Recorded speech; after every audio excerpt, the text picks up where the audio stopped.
నమస్తే. Welcome to our channel. నేను మీ అనిల్. తెలుగు, కన్నడ, తమిళ్ భాషలో నటిస్తున్న నటి కస్తూరి గారైతే అందరికీ తెలుసు. కస్తూరి గారైతే తన యొక్క ఏదైతే వ్యాఖ్యలు చేసిన ఏదైతే తమిళనాడులో బీజేపీ సభలో అయితే తను తెలుగు ఎవరైతే ప్రజలు ఉంటారో వాళ్ళపైన అనుచిత వ్యాఖ్యలు చేసిన సంగతి అందరికీ తెలిసిందే. ఆ అనుచిత వ్యాఖ్యలను కేసు కింద నమోదు చేసి తన మీద దర్యాప్తు కూడా చేయాలన్నట్టు కూడా పోలీసు వాళ్ళకైతే పలు పోలీస్ స్టేషన్లో కేసు అయితే ఫైల్ అయింది. దానిలో నేపథ్యంలో తను పారిపోతుంది అనే విషయాలు కూడా కొన్ని వీడియోలు అయితే పుకార్లు చేసినప్పుడు కూడా తను ఎక్కడికి పారిపోవాల్సిన అవసరం లేదు, నేను ఇక్కడనే ఉన్నానని కూడా తను ఒక వీడియో కూడా బయటకు వదిలిన సంగతి మనకి తెలిసిందే. తను హైదరాబాద్లో ఉండగా తమిళనాడుకి సంబంధించిన స్పెషల్ పోలీస్ వాళ్ళు అయితే వచ్చి మరి తనైతే అరెస్ట్ చేసిన దాఖలాలు కూడా కనబడతా ఉన్నాయి. తనని 14 రోజుల రిమాండ్ కూడా విధించింది. చెన్నైలోనే పుజల్ సెంటర్కి జైలుకి అయితే తనైతే పంపించడం అయితే జరిగింది. తర్వాత ఈరోజు తాజాగా తనకి బెయిల్ మంజూరైన విషయం కూడా మనకైతే కనబడతా ఉంది. తనకి ఎగ్నోర్మెంట్ కోర్టు బెయిల్ అయితే ఇవ్వడం అయితే జరిగింది.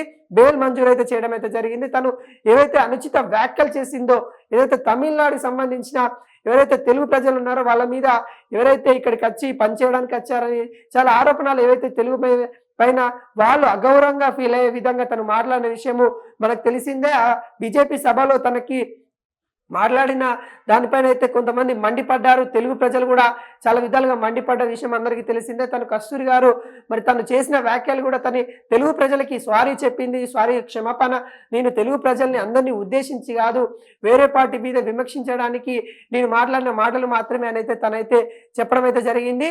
ఎవరైతే నటి కస్తూరి శంకర్ గారు అయితే ఉన్నారో తెలుగు భాషలలో కూడా చాలా సినిమాలు, సీరియల్స్లలో తనైతే నటించడం అయితే జరిగింది.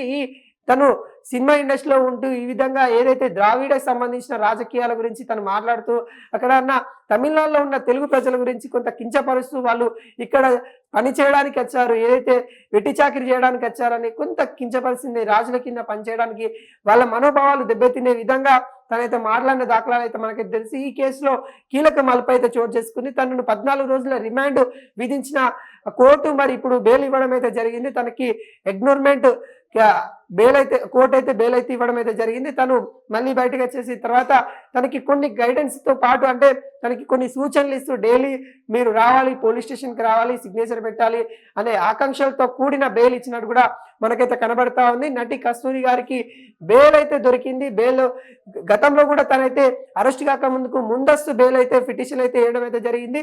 దానికోసం నిరాకరించిన కోర్టు అని కూడా చెప్పుకోవచ్చు. మనకి తను ఏదైతే అరెస్ట్ కాక ముందుకే నన్ను అరెస్ట్ చేయొద్దు, నేను ఇక్కడనే ఉంటాను, ఎక్కడికి వెళ్ళను అనే దానిపైన అయితే తను కోర్టు కూడా ఆశ్రయించిన దాఖలాలు అయితే కనబడుతున్నాయి. కానీ తన పైన ఒక పోలీస్ స్టేషన్లో కాదు, 4-5 పోలీస్ స్టేషన్లు ఏదైతే తమిళనాడుకు సంబంధించిన తమిళనాడు ప్రజలు కూడా కొంతమంది కేసు పెట్టడం అయితే జరిగింది. ఈ వ్యాఖ్యలు దాని వెనకాల ఎవరున్నారు, ఈ రాజకీయ కోణం ఏంటి, అసలు తను ఆ విధంగా మాట్లాడాల్సిన పని ఏంది అసలు అనే వాటిపైన కస్తూరి పైన అయితే మండిపడతా ఉన్నారు. ఈ నేపథ్యంలో నటి కస్తూరి గారికి అయితే బెయిల్ దొరికినట్టు కూడా మనకి క్లియర్ కట్గా అయితే కనబడతా ఉంది. ఇప్పటికే వాటికి సంబంధించిన గైడెన్స్ కూడా నటి కస్తూరి గారికి అయితే ఇవ్వడం అయితే జరిగింది. తను తెలుగు జాతిపై చేసిన ఏవైతే సంచలనమైన వ్యాఖ్యలు చేయడం తీవ్రంగా దుమారం లేపాయి. ఈ విషయాలన్నీ పైన పోలీసులకు దర్యాప్తు కోసం అయితే ఎంక్వైరీ కోసం అయితే తనైతే 14 రోజుల జ్యుడిషియల్ కస్టడీ ముందే తనకైతే బెయిల్ అయితే రావడం అయితే జరిగింది.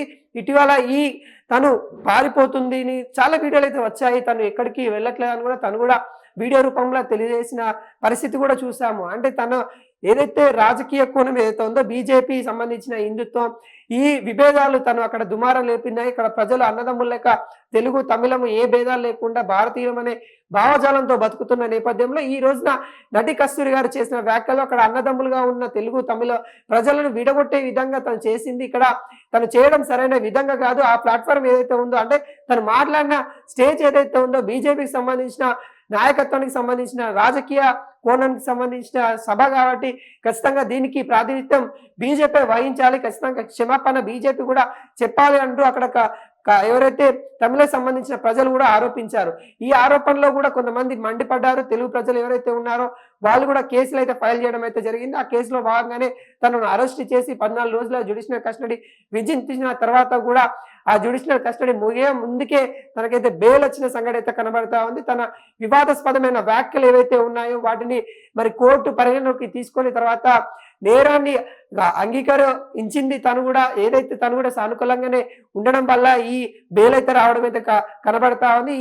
వాటికి సంబంధించిన ఏవైతే ఉన్నాయో తన కేసుకు సంబంధించిన విషయాలన్నీ కోణాలు కూడా ఈ గత 3 రోజుల నుండి అయితే తను అరెస్ట్ అయిన కాంచెలి విచారణ చేపట్టారు. దానిలో పోలీసు వాళ్ళకు కూడా కస్తూరి గారు సహకరించడం, కస్తూరి గారు చెప్పడం అవన్నీ అయితే జరిగినాయి. దీని వెనకాల నేను అన్ఎక్స్పెక్టెడ్గా ఈ విధంగా అనుకున్నాను, కాకుండా నా నోరు జారడం వల్ల ఈ విధంగా దుమారం అయితే రేగింది. వీటికి క్షమాపణ నేను అప్పుడే చెప్పాను. తెలుగు ప్రజలకు కూడా మరి ఇప్పుడు క్షమాపణ చెప్తా అన్నట్టు కూడా ఆమె అయితే సానుకూలంగా, అంటే క్షమాపణ భిక్ష అడిగి సానుకూలంగా కోర్టు వరకు అయితే సహకరించడం వల్లనే తనకి బెయిల్ వచ్చింది అన్నట్టు కూడా తెలుస్తా ఉంది. కొంతమంది దీన్ని కూడా రాజకీయంగా దుమారం లేపుతా ఉన్నారు. బీజేపీ సంబంధించిన నాయకురాలు కాబట్టి ఇంత తొందరగా తనకి బెయిల్ ఇచ్చారనే పైన అయితే ఆరాధిస్తా ఉన్నారు. ఏది ఏమైనా కానీ కస్తూరి గారికి అయితే